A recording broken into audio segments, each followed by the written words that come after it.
In recent years में Indian cinema की दो ऐसी मूवीज जिसे देखने के बाद आपको इंडियन सिनेमा पे प्राउड फील होगा और ये आने वाले समय में इंडियन सिनेमा की मास्टरपीस कहलाएंगी। नंबर 1, 2018 में रिलीज हुई तुम्बाड़, जिसे डायरेक्ट किया था आनंद गांधी ने। एंड नंबर 2, 24 जून 2020 को यानी कि कल ही रिलीज हुई बुलबुल, जिसे देखने के बाद आपके रोंगटे खड़े हो जाएंगे, जिसे डायरेक्ट किया है अवनीता दत्ता ने और स्पेशली जिसमें तृप्ति दिमरी का काम देख के आप लोग हैरान रह जाओगे। अगर आप लोगों ने अभी तक भी ये मूवीज नहीं देखी हैं तो आप बहुत बड़ा ट्रेजर मिस कर रहे हो, और अगर देख ली हैं तो चैट सेक्शन में लिख के जरूर बताओ कि ये मूवीज आपको कैसे लगी। अगर आप किसी घड़ी के शोरूम में जाएं या फिर ऑनलाइन घड़ी खरीद रहे हो तो आप गौर करिएगा कि ज्यादातर घड़ियों में बाय डिफॉल्ट 10:10 का टाइम सेट किया हुआ होता है।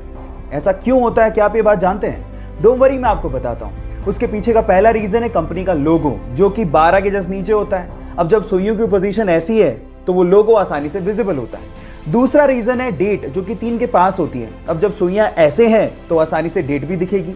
अब आप लोग कहेंगे कि ये दोनों चीजें तो 8:20 की पोजीशन पे भी दिखाई देंगी, लेकिन मैं आपको बता देता हूं कि 8:20 की जो पोजीशन है उसमें हमें सैड इमोजी बनता हुआ दिखाई देता है। इस वजह से ज्यादातर कंपनियां 8:20 को बाय डिफॉल्ट सेट नहीं करती। क्या इसके पहले तक 10:10 की मैजिकल सेटिंग आप जानते थे? और अगर नहीं जानते थे तो चैट सेक्शन में लिखना मत भूलिएगा।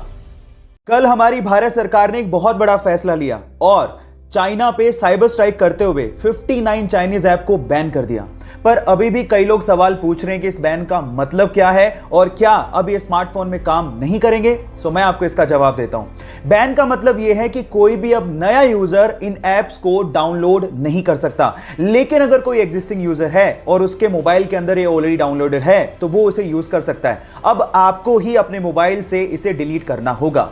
अब मेरा स्टैंड मैं आपको क्लियर कर देता हूं। मैं अपनी भारत सरकार के साथ हूं और मेरा यह मानना है कि जब तक चाइना से रिश्ते सुधर नहीं जाते हमें उनके ऐप्स को इस्तेमाल नहीं करना चाहिए। बाय द वे, हमारे मोटिवेशनल वीडियोस एंड पोस्ट ऐसे ही मेरे इंस्टाग्राम के हैंडल पे अपलोड होते रहेंगे। सो मुझे इंस्टाग्राम पे ढूंढिए, arvind.aroras मेरा आईडी है और वहां पर मुझे फॉलो जरूर करिए।